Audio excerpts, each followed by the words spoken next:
Olá pessoal, esse é o canal Mecanismo de Ação e hoje a gente vai ver o que são os hormônios.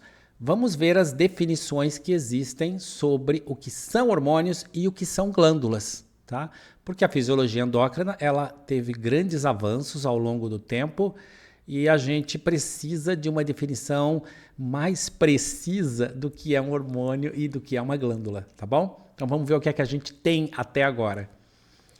Bom, o termo hormônio foi primeiramente utilizado em 1905 por esse senhor, Ernest Starling, durante uma palestra, né, lá em Londres. E ele definiu hormônios como sendo mensageiros químicos produzidos recorrentemente para atender às necessidades fisiológicas do organismo, né? Poucos anos antes, Starling e o seu colega William Bayliss, eles haviam identificado um primeiro hormônio, que é a secretina, um hormônio do trato gastrointestinal, né? Pois bem, e aí, antes da gente definir o que é um hormônio, ou buscar uma definição do que é um hormônio, vamos entender aqui o que é o sistema endócrino, né? Nós temos dois grandes controladores das funções fisiológicas no organismo, o sistema endócrino e o sistema nervoso. Enquanto o sistema nervoso realiza ajustes rápidos, o sistema endócrino realiza ajustes lentos, quando comparado com o sistema nervoso. Enquanto o sistema nervoso realiza ajustes grosseiros, né, entre aspas, grosseiros, o sistema endócrino realiza ajustes finos, bastante precisos. Mas vamos ver aqui as diferenças em relação a alguns parâmetros entre um sistema e outro. Por exemplo, mensageiro. No sistema nervoso, o mensageiro é eletroquímico. No sistema endócrino, é químico, é o próprio hormônio. O tempo de resposta no sistema nervoso ocorre em milissegundos. No sistema endócrino, ocorre em segundos, dias, né, meses ou até anos, como é o caso do crescimento. Então, comparado com o sistema nervoso, o sistema endócrino é bastante lento. A duração da resposta no sistema nervoso é curta, no sistema endócrino é bastante longa, tá? A gente vai ver que tem hormônios que agem como fatores de transcrição gênico. Bom, a distribuição, o sistema nervoso, a distribuição se dá por meio de fibras nervosas, ou seja, é um sistema compartimentalizado formado por cabos. O sistema endócrino, ele usa a corrente sanguínea, então é um sistema global. Ele precisa da corrente sanguínea para se difundir, né? Na maioria das vezes. É por isso que a gente está discutindo isso aqui, tá? Quantidade de ligante liberado. O sistema nervoso libera uma grande quantidade de ligante, porque nem todos esses ligantes irão de fato interagir com seus receptores. Muitos caem na fenda sináptica, não são, interagem com o receptor, são recaptados e assim por diante. Já o sistema endócrino, você libera pouca quantidade de ligante, mas você tem certeza que essa quantidade irá de fato interagir com o seu receptor. E a afinidade de ligação desse ligante com o receptor no sistema nervoso existe uma baixa afinidade. E no sistema endócrino a afinidade é bastante alta, né? Daí por que a gente precisa liberar pouco ligante, porque a afinidade é bastante precisa, específica e bastante alta, tá bom? E quais são as funções reguladas por hormônios, né? Então, até aqui tá fácil, né? Não tem problema. A reprodução é uma função regulada por hormônios, então a ovulação, a espermatogênese, gestação, lactação, ciclo menstrual, tudo regulado por hormônios. Crescimento e desenvolvimento também é uma função regulada por hormônios, a manutenção do meio interno, controle da volemia, balanço hidroeletrolítico e, sobretudo, rotas metabólicas, né? As rotas metabólicas são fundamentalmente controladas por hormônios. Por exemplo, no período pós-prandial, a gente tem secreção de insulina. A insulina é anabólica, então ela direciona para a reserva de energia. Já no jejum, você tem a liberação de glucagon. Glucagon é um hormônio altamente catabólico, que direciona a hidrólise, a degradação, né, das reservas de energia para lançar energia na corrente sanguínea. E até o comportamento é modulado por hormônios, né? Então, se você estiver de bom humor, né, isso também tem relação hormonal, tá? doutora Margarida de Mello Aires, ela diz que a definição clássica de hormônio diz tratar de uma substância química produzida por tecidos especializados e que secretada na corrente sanguínea e irá conduzir, né? Os hormônios serão conduzidos até tecidos alvos onde você vai ter uma resposta. Mas a própria autora, ela faz uma ressalva, ela diz o seguinte: essa é uma definição clássica, porém, olha ali, ó, contudo, essa definição está restrita a vertebrados. Existem tecidos não especializados que liberam hormônios, a gente vai ver. Nem todos os hormônios difundem-se pelo sangue, é o caso do óxido nítrico e das prostaglandinas. Os feromônios, por exemplo, né, são liberados no ar, assim como os alormônios, os cairormônios. Os hormônios de ação intrácrina, nós vamos ver mais para adiante o que é uma ação intrácrina, eles nem são liberados na corrente sanguínea, eles nem saem das células. Tá? Então, embora a doutora Margarida coloque essa definição clássica de hormônios, ela faz essa ressalva, né? E aí a gente precisa de uma definição mais precisa do que é um hormônio, né? E a própria autora, a doutora Margarida, diz que o melhor conceito para definir o que é um hormônio é substância química não nutriente capaz de conduzir determinada informação entre uma ou mais células. Essa é uma definição aceitável que a gente tem para hormônios, tá? Vamos ver agora como a gente define uma glândula, já que a gente pode ficar com essa definição aqui do livro Margarida de Mello Aires, né? Mas então vamos saber o que é uma glândula agora, já que a gente já sabe o que é um hormônio, né? You've done well, Lord Vader. And now I sense you wish to continue your search for young Skywalker. Yes, my master. Patience, my friend. In time, he will seek you out. And when he does, you must bring him before me.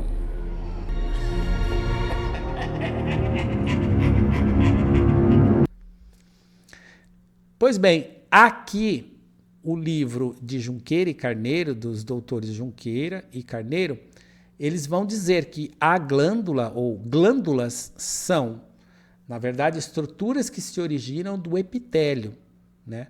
Ocorre uma formação de uma massa celular no epitélio e essa massa celular se diferencia em glândula e essa glândula, quando mantém um duto de comunicação com o meio externo, você tem então uma glândula exócrina. Quando esse duto de comunicação com o meio externo é perdido e o produto da secreção glandular é lançado na corrente sanguínea, você tem então uma glândula endócrina. Quando as duas coisas são mantidas, ou seja, a glândula lança sua secreção tanto para o meio externo quanto para a corrente sanguínea, você tem uma glândula mista. O pâncreas é uma glândula mista, porque ele libera glucagon e insulina na corrente sanguínea, mas libera secreção hidrelática e equibólica, que participa de processos digestivos, ele libera no duodeno. O duodeno está fora do organismo, tá?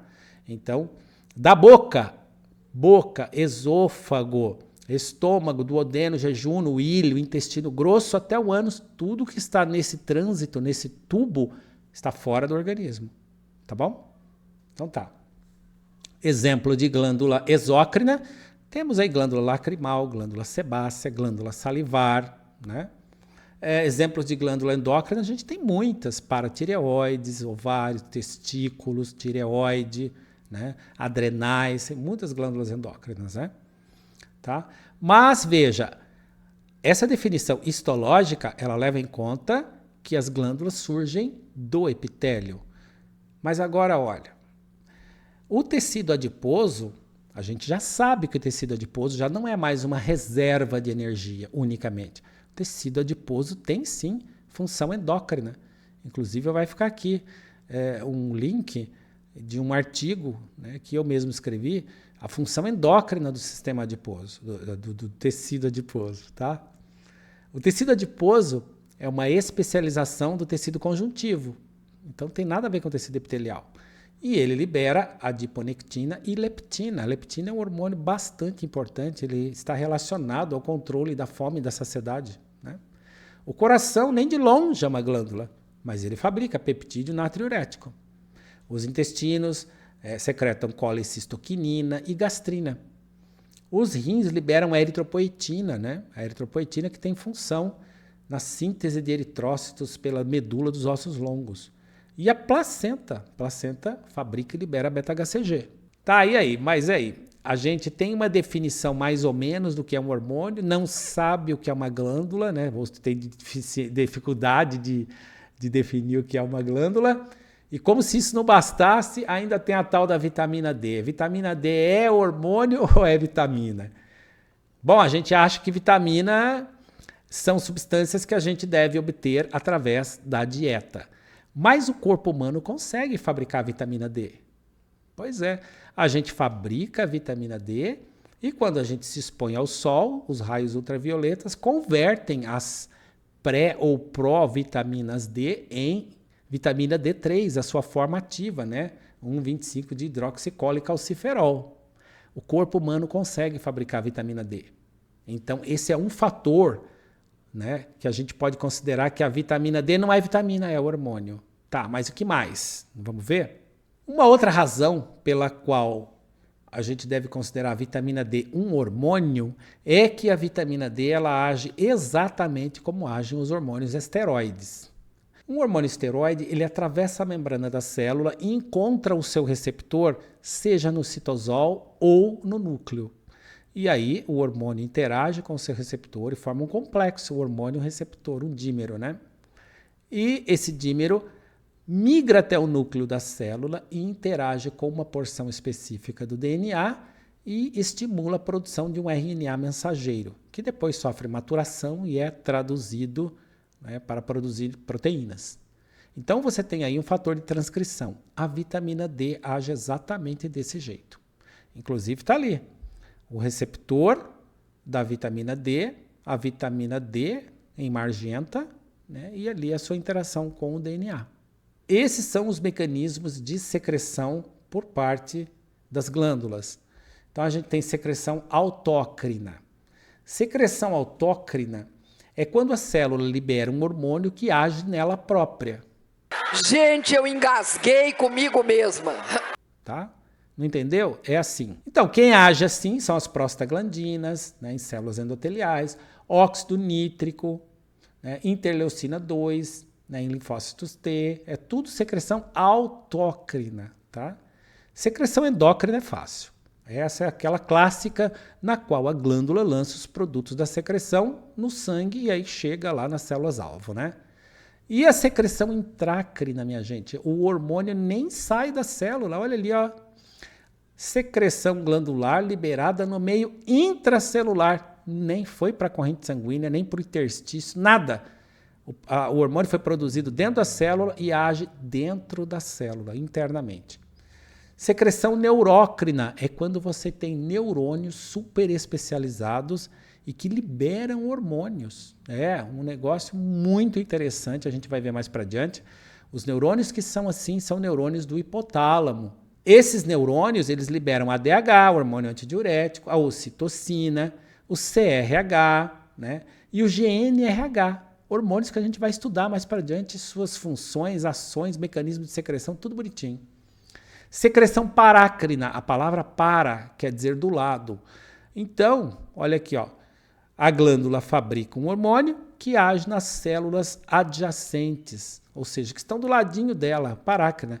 É o caso da histamina liberada por mastócitos e basófilos, fatores de crescimento endotelial vascular, somatostatina liberada pelas células delta pancreáticas, né, que regula a secreção de glucagon, né?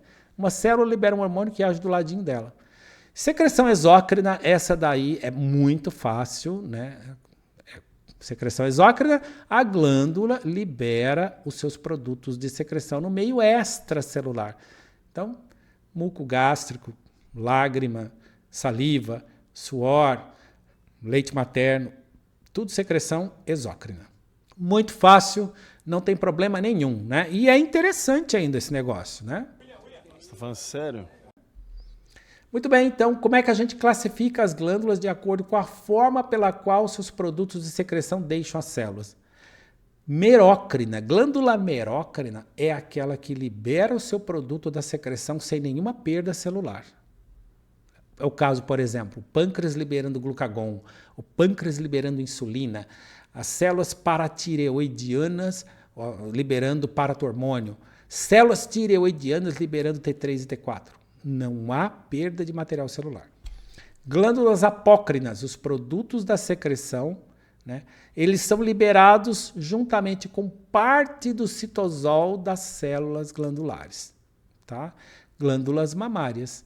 Né? O leite materno é rico em lipídios porque parte das células, da membrana celular, é liberada junto com o leite materno. É por isso que o leite materno é rico em lipídios. Tá? Porque a membrana celular, que é rica em fosfolipídios, vai como parte do produto da secreção.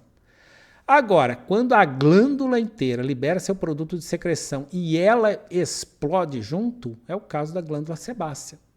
Ela produz sebo e ela, quando vai liberar esse sebo na superfície da célula, a glândula inteira explode e o produto é liberado na superfície da célula. Tá? É uma glândula holócrina. A palavra holos quer dizer tudo. Né? Toda a célula é liberada junto com o produto da secreção. Classificação das glândulas de acordo com o tipo de secreção.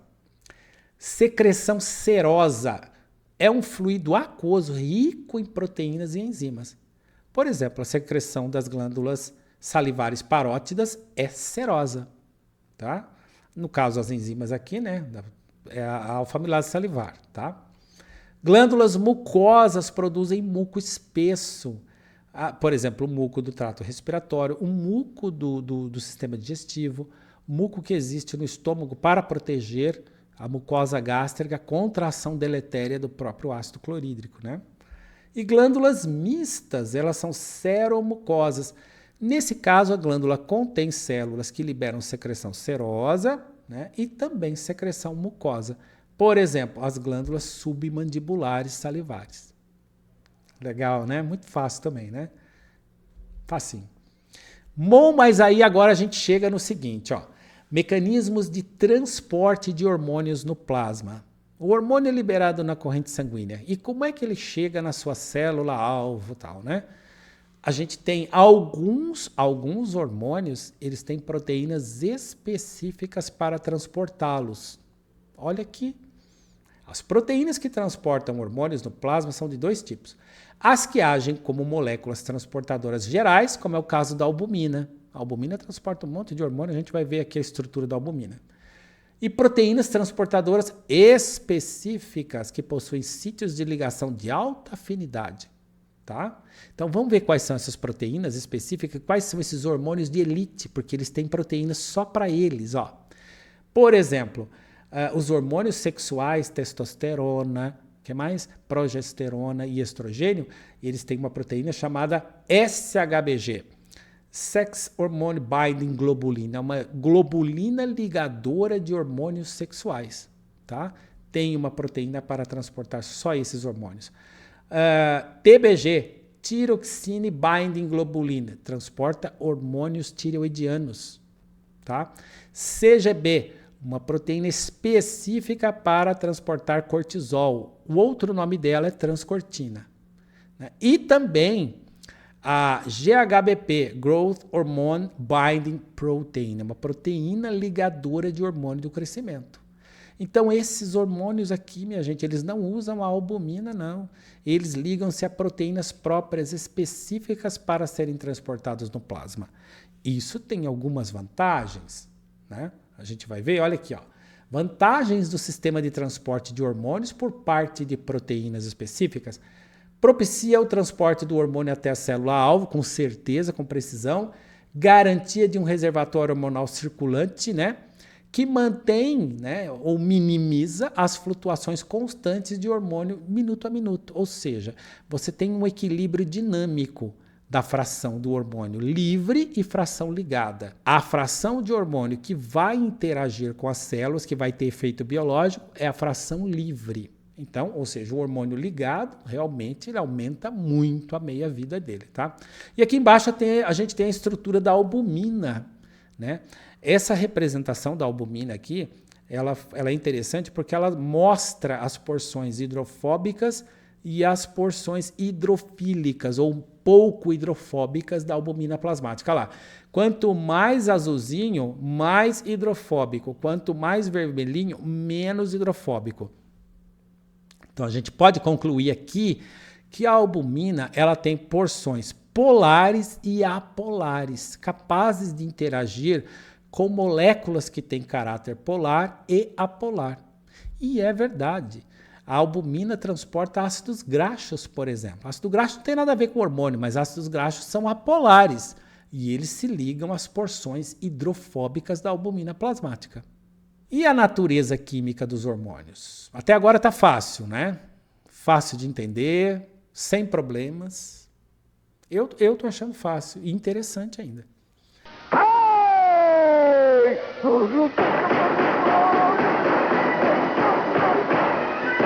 Graça! É brincadeira! É brincadeira! Bom, mas aí, vamos lá. Os hormônios eles podem ser divididos em função da sua natureza química. Por exemplo, os hormônios esteroides são aqueles que derivam do colesterol.